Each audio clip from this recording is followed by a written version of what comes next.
Hello boys and girls and all my fellow resin heads, welcome back to the channel. In today's video I want to start off a series that I've been trying to do and haven't completed, but we're going to work on it this time, on how to work on resin, whether it be resin gunpla or whether it be resin figures. In this case, if you watched my live stream last night, you saw I have a mountain of kits that ended up coming in. Those kits I think I'm going to pretty much do like AMSR type, you know, building, washing, magnetizing, and then priming up and then doing a review on them. I don't know yet. Definitely let me know down in the comment section of how you would like me to handle that. But in this video I want to go over some of the basics of just starting out from the time that you receive the kit to when you start to build it. And there are some important things that I think get overlooked, especially when people talk about working on resin, how to get started, what to look for, things like that. Now, as far as resin kits, there are several companies that are reputable that you can end up getting kits from. I'm not going to get into all the ones as far as Gundam kits because there's a lot of different ones that are coming out. There's like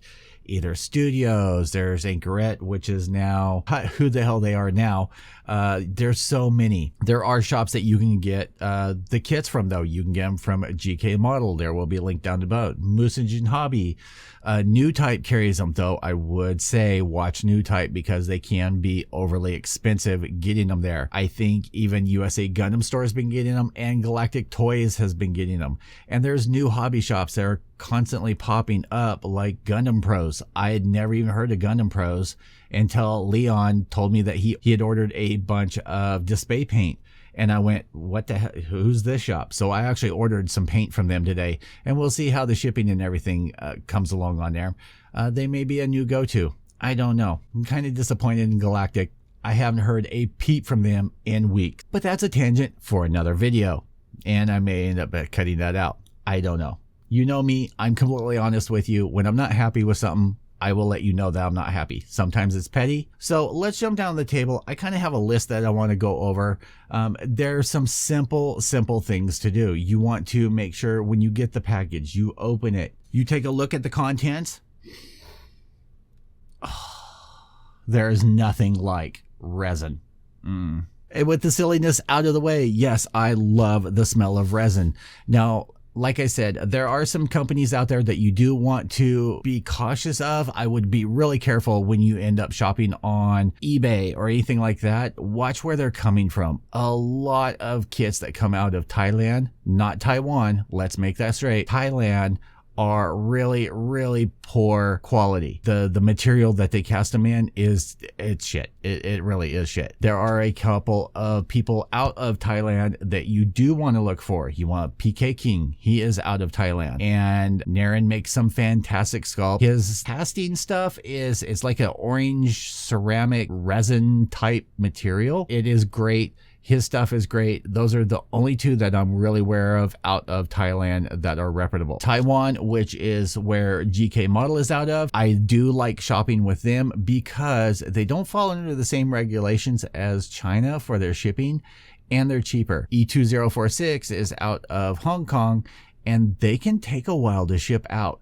And they're limited. Like if you want to do a DHL, it's going to cost you a pretty penny to add DHL or EMS to that. Where with GK, the cost that you end up paying for the kit, and then there's always an attached shipping. Well, you have your automatic discount. Then if you buy 2 kits, that's an additional 5% off of that. So you're already paying for the shipping. And for an additional $10, you can ship as many kits as you want to you by DHL, which will arrive within like 4 days to the United States. All 12 of those kits that I ended up receiving last night cost me an extra $10 total for all of those. And I received the kits within 72 hours of being placed. How can you go wrong? I do like the tan resin. It is softer out of 2046, but the white resin is more typical of what you get from Japan, from kits, from Wonderfest and everything. It is a more traditional Asian style resin. It's just a pain in the butt to film. Now list 2 places that I recommend ordering from. GK Model.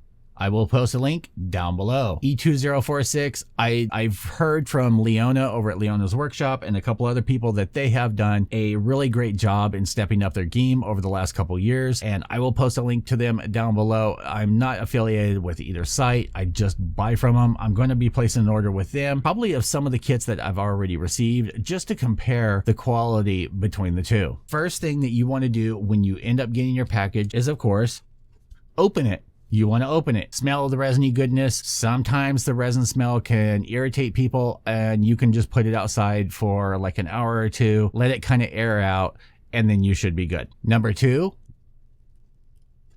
instructions. So we're just going to use Sabre here real quick as an example. You want to take a look at the instructions. Make sure that the instructions are there. Usually bundled inside, you do get some water slides like this one. It has some lacy effect, and then it has some eyes. You want to make sure if it was supposed to come with water slides, that it does come with water slides. Just kind of check the quality of them. I have never had any issue with them. In fact, these I opened up last night because they were vacuum sealed in here, which is kind of nice. Now, of course, this is a recast of a Volks kit. The original is in color, but you get the gist of the idea. It's kind of like a book. You want to go through, take a look at the instructions, see how it's laid out. There is usually, even if there's not a instruction manual like this, there's going to be a parts list, and you do want to go through and just check off all the parts that are on the list to make sure that you have every one of them. I think the biggest thing that I see people make, or biggest mistake I see people make, is not inspecting their parts and just making sure that they're all there. Because people like myself, that's a hoarder, will stick it up on a shelf and then ignore it for a period of time. Who knows, months, sometimes years. And then you go to open it, and if it's missing anything, you're kind of SOL, because, well, they may not even be making that kit anymore, and you're well out of that period of time. So you just want to go through, and there's a head, there's a this. You just want to go through and just check mark all the pieces to make sure that they're all there. Glance over your manual of how things end up going together. How difficult, how complicated is this build going to be? Now, this is quarter scale, so all the pieces are large and chunky, but there's some of the pieces that are smaller. And like this one, you do have steps 3 and 4. So on this one, you have choice of swords and scabbards on it, and then how it ends up going together. Usually they'll add some photos. You know, you're probably better off for better detail just looking online, because, well, we have online. Number 3, inspect your parts. Now, I usually recommend just opening up everything, lay it all out. Sometimes I'll lay it out exactly how it is in the instruction manual, but just kind of go over, check out, see what you have to look forward to. How bad are the seam lines going to be, and the offset, if there is any. Sometimes there's bad offset. You have a pour mark right here, so we're going to have to take that off. Now, luckily they put those in places that aren't really seen, so that is a good thing, but sometimes they don't. And usually your biggest hindrance when you're working on resin is going to be like on fabric, especially like smaller figures.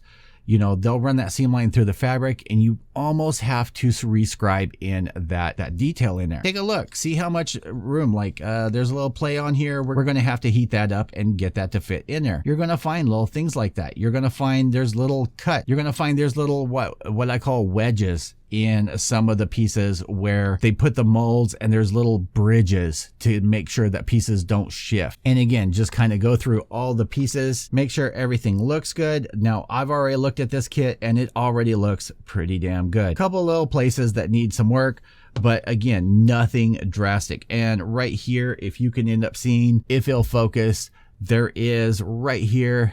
See, this is the pain in the rear of filming white. It's hard to do, but there's these little bridges or wedges that are in here, especially right here. And it just makes sure that nothing ends up shifting. Now, once you've gone through all your parts and made sure everything is there, number 4, wash it. Now, typically you could see I have this one listed purple power because that's what is in here. Now, if you do not have access to purple power, one of the items that you can end up picking up is super clean.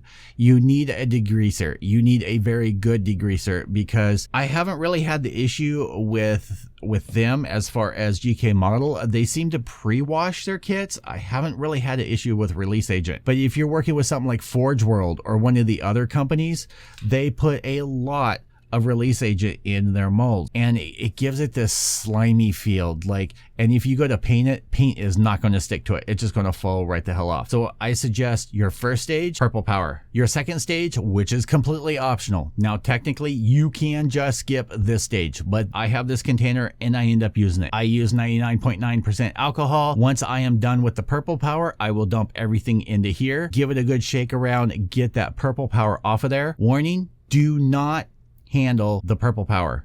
Do not handle the parts with the purple power.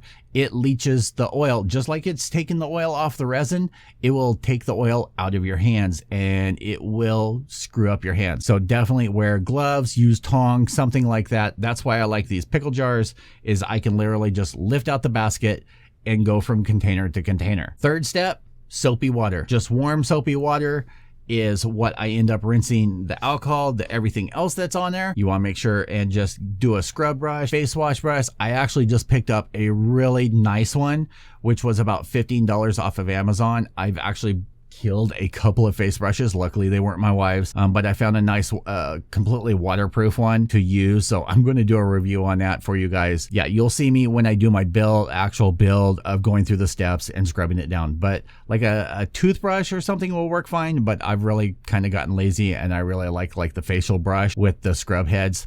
It seems to work freaking fantastic. Use on the soapy water, and yes, this looks just like the other one. Clean water, warm, clean water. You don't want to use hot, especially since you're working on resin, because the hot water can cause the parts to warp. You want to use warm, but not hot, clean water to rinse everything off. You can just use a strainer in your kitchen sink. You don't have to use this. This is what I use for smaller things. You can use a strainer in the kitchen sink, just rinse it off really well, and then lay out the parts to dry. So to recap, purple power, soapy water, clean water, let it dry. Now, definitely let it dry. Do not try and do within like a couple of hours or something like that to try and paint it. Just don't. You may end up having little water droplets and things like that up in little crevices that you don't know about. And if you're painting with lacquers, it's all bad. Let it dry really well. If you want, you can do some dry fitting. Maybe if you need to do some heating up and parts and do some dry fitting and stuff, you can do that till your heart's content. Just do not, right after cleaning and everything, try and throw a coat of primer on there, because it is just a bad time. All right, boys and girls, I hope that was helpful to someone. I wanted to make that a little bit shorter, but it's really hard to be precise and get all the info in there and make it a really short condensed video, but I'm trying my best on that. Definitely stay tuned, because I will go into more detail in another video of how to go through and clean up your mold lines, how to clean up those little wedges that I was talking about, how to set. I use a lot of magnets, but you can pin, and I do some pinning, but I use a lot of magnets, how to set that up and do magnets, the important features of that, and then going through priming, and then we'll do a review on this figure. Definitely stay tuned. I have a lot of unboxings of these to do. Hope you guys enjoy this channel. If you've learned something, if you've enjoyed this video, hit the like button, hit the subscribe button if you haven't already, and I will see you guys all in the next video. Peace.